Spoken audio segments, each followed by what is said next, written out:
Hey, what's up, you guys? Welcome back to our channel. If you're new here, we're Mackie and Amanda. I'm Mackie. I'm Amanda.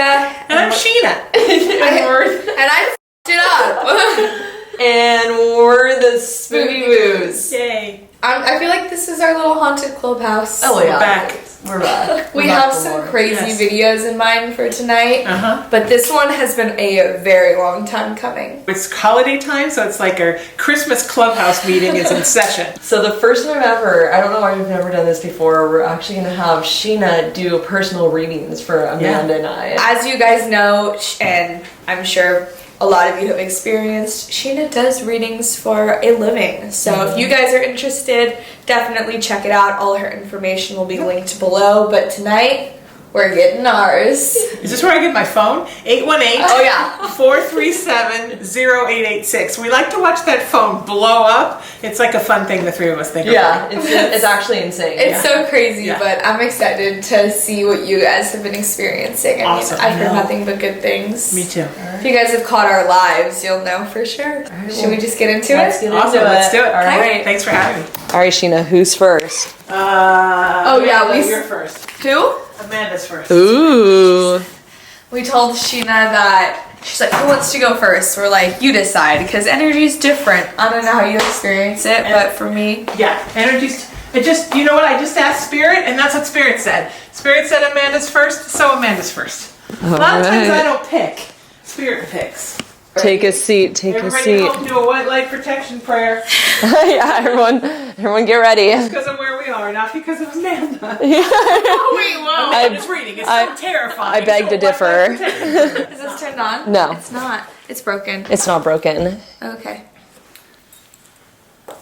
I saw your eyes start. I was waiting for you to be like, it's broken. Look, check out all the Christmas decorations as well. The whole place is decorated. I'm sure they like Are that. they doing an event here for Christmas? They did one last Friday. Oh, we suck. Huntington Beach Historical Society puts on, and I'm on their board of directors and very honored to do that. And one of our board members and founders, Daryl, Daryl Rivers, he dresses up like Santa, and he reads to us the night before Christmas, talks to all the kiddies, and something's already over my shoulder, and it's I freezing know. cold. I actually thought it was Nolan coming in for a second. Did you hear him walk down the Is hall? it Nolan? No, Okay. it's not Nolan. Nolan doesn't make my shoulder freeze. Ooh. Nolan's nice. Yeah. It's gonna be a ride tonight, folks. All right, here we go. Nervous. I feel Don't exposed. be nervous. Okay. Don't be scared. I'm not Don't be nervous. nervous. If I bring up anything you don't want to bring up, just tell me to no. It's okay, I'll just talk about it. But I'm trying to do everything I try to do everything general so nobody has too much information. No, I have no secrets. Okay, so you- go all out. You have felt to me more and more in the year and some that I've known you, like almost like you have two lives. Like there are two parts of you. And there's a shift coming, and you're trying to figure out how to make that shift and still preserve both parts of your life that you are equally as invested in. Does that make sense? It's like you're torn. Like you want to be here and you want to be here. There's definitely a lot that I want to do, so I could see that, yeah. Like where... And part of it's a location thing, but also part of it's just a split in your heart thing. That's crazy, okay? That you feel like half the time you belong here and half the time you belong there. And you also want to spend a lot of time here, but you don't want to lose what's going on here. Mm-hmm. And so you feel sometimes torn with your time management. And also on top of that, your psychic gifts have really begun to become such an enormous part of your life. I was wondering what you were going to have to say about my psychic gifts. Yeah. Because I had one reading done by a stranger who said something like about them specifically this year. It's taking on so much of your life. And I think, again, you're trying to figure out how much of yourself do you want to give to that? And how much of yourself do you want to hold back because you don't want to be somebody who's so immersed in it that it becomes your entire world. No, that's true. It's like, it's hard to find a balance, you know? Right. Some people always has been. I do. It's my whole life. Mm-hmm. I'm on call 24/7. I'm always in service. People in my life who love me have to know that that's just how it is. Yeah. Oh, you're going to wash the dishes, I'm going to take a client. And they have to be okay with that. But you still want to have like a normal life. Yeah. And also be like the super psychic. And you're trying to figure out how to make that work so that everything stays balanced in your life. No, that's like, I'm freaked out. That's so true. You're really hanging on to this idea of balance. And even though you're doing great because you're trusting spirit, you're trusting that God's going to show you the way, but you have absolutely no idea what the answer to it is right now. Yeah, 100%. You're just hoping that if you just keep walking your path a little bit at a time, that eventually it'll all be revealed to you how it will work itself out. That's what I tell Maggie all the time. I'm like, just one day at a time. Like, you don't see like the end picture where one day this at a is how I time. give to here and this is how I give to here. And it's a lot of things. It's location, it's private life and professional life, it's human life and psychic life. It's like there's just this duality for everything. No, it's definitely like walking on a tightrope, but... And you didn't mean for it to be that way. You just thought, oh, it's kind of fun to do paranormal stuff. It's kind of fun to be in the spiritual world. I'll just try a little bit of this and it'll be fun. You didn't realize, one, how huge your gifts were, and two, how sucked into it you were going to become. Yeah, I just thought it was going to be like me helping a few people. Like, you're 100% right. I don't know how much I ever told you about my story. No, nothing about that. Yeah, that's what I thought, but like, I thought it was going to be super mellow, and I was going to help a few people, and then my video ended up getting really big overnight. That's how Mackie and I met, and it all just snowballed. Like, within 6 months, I was flying into New York to do the Conjuring House. Right. So definitely thrown in the deep end and not what I expected. Not that I'm not grateful, I love it, but... Well, and the Conjuring House brings up a whole nother thing. Because there's a part of you that wants to go really, really deep with this work. Like, go to the places that are the Conjuring House and the Exorcist House and, all these places that are our scariest places. Yeah. And really get into the bones of the really deep work. 100%. But then there's also a part of you that's like, but how is that going to affect my life? Mm-hmm. How is it going to affect my health? How, if I go that far into it, am I going to go back to my life? I haven't talked to anyone about this. But like, that is, it's something I've been struggling so much with the past few months. And it's not... I can't give it up. Like, I love it so much. I know. But I do think about, like, my home life. And someone asked me the other day, like, do you think your kids are going to see things? Like, is it going to be my fault? Like, is it something where... It's not fault. I have my mother's gifts. Right? It's just things that go through your mind when you're like, how is this going to affect me later on? Mm-hmm. Mm-hmm. But... Well, and how do I do... I mean, like a Lorraine Warren, right? How am I a mom and a wife and also somebody who's fighting demons... and being in service to God all the time? Mm-hmm. I mean, how do I do that? How do I make that work? No, it's a weird balance. But it will all be revealed. One day at a time. It will all be... And this is the thing. Sometimes Spirit, which is what I call God, sometimes Spirit doesn't tell you everything all at once. Yeah. One, because you're supposed to have that experience. And two, because it's not time yet. Like, you're not to the place where it's time for you to see the whole picture. It's just the time where you're supposed to explore and get your gifts stronger and figure out how you feel about everything. But you have to know you can have everything. You can have the nice, beautiful home life, and you can also go off and fight demons. And as long as you protect yourself and you understand how to not bring all that home, which is another thing I think you worry about. Am I going to bring all this home? I mean, that's the dream right there. Have the perfect home life, still be able to fight demons. Fight demons, come back, put your sword down, have a normal life. Like one of those movies where somebody has two lives and no one knows about their other lives. Oh wait, this is such a weird... We're going left right here on our psychic reading because we're friends. But have you ever seen the show...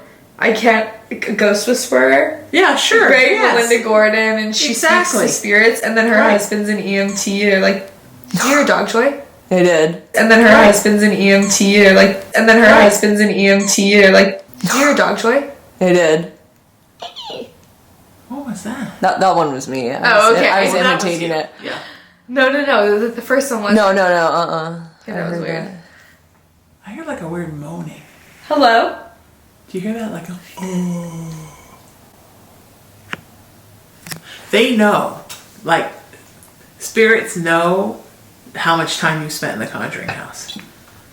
I think there's it's like a celestial internet where all the spirits have like a collective unconscious. We've talked about that. Where they know you're the person that went to the Conjuring House. They know I'm the person that grew up in that horrible house. Like, they know how we fought darkness for good. Mm-hmm. And they recognize you. And they recognize you. I just heard a whisper. And the spirits in this house know about you being at the Conjuring House. How do they feel about it? Well, it makes you a whole new level of scary to them, of threatening to them. Oh, like, don't make me feel bad. Why? Like, well, I don't want to be threatening. You've been tainted. You're the person who now eradicates darkness.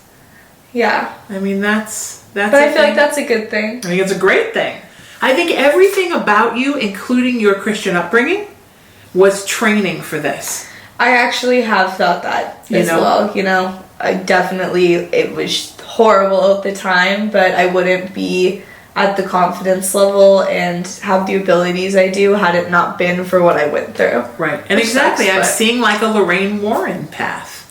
Like a highest of all compliments right there. I agree. Like this idea that your family is so important to you, your family unit, but then there is this other part of you where God is calling you. I just want to help people to do this work. Yeah. And to take the fear out of people who are living in places that are this haunted. Definitely. And dang, how scary that's crazy. As a paranormal survivor, as well as a medium, as well as a woman of God, I mean, all of those things that you are combined. So that's really what right now is all about balance. It's you figuring out what you want to put where. And you have to know you're not alone. It's not you. Every light worker goes through this. Everybody who's called into service at some point is like, what? Mm-hmm. So what? You're doing good. But next year you're moving to a whole different place with it. I had one psychic say that when I hit 23, like my months before turning 23 and my year of being 23, it's going to be crazy and things are going to really kick up a notch. And yeah. So it's wild that you say that too. So now is the time that you get your physical and your emotional and your spiritual health up where it needs to be, because you're needed in the world to eradicate this darkness. Me eating my pasta on the floor of the house today, my brown rice pasta. Oh my god, out of a bag. I know, hey, I'm getting rid of plastic. I'm on it. Eats in a plastic bag. I'm getting rid of it. Baby steps. Mackie, your turn. Well, anything else for me? I think you're good. Okay, can I ask one more question? Yes, anything. Sometimes people don't come through. But is there anyone that's like hanging out with me or? You have a friend that's very close to you.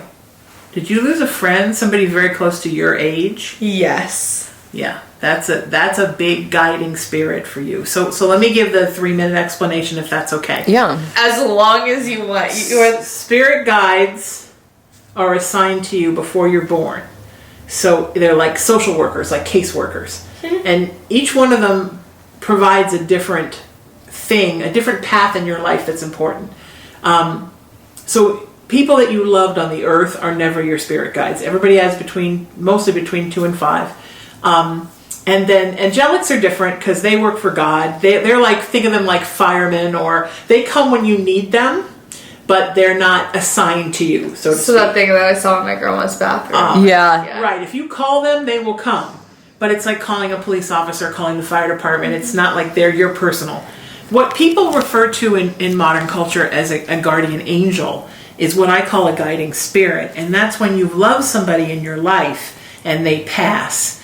And instead of taking another job, because we all have things we do when we're home, when we're past in heaven's realm, instead of working to come back and reincarnate, they decide to stay and take care of you from where they are. And you have a friend that definitely is a guiding spirit for you and definitely protects you when you're in a lot of these precarious paranormal situations. And I think you know that. I've definitely always wondered, but it's hard. I don't know if you have this experience when I lose people who are close to me or that I know, like I often don't see them. It's usually other people's family members. I have the same experience. As a matter of fact, I just lost one of my best friends 2 weeks ago. Yes, to lose someone like as close And to I you. always feel that way. Why do I not see them more? Yeah. But I see everybody else's people. Yeah. Do you happen to know like anything else about her? Can you pick up her name or what she looked like or Just how that she passed? Just that she passed young, that she was around your age. It seems like it was a traumatic passing, not like a long-term illness or. No. It was something very sudden.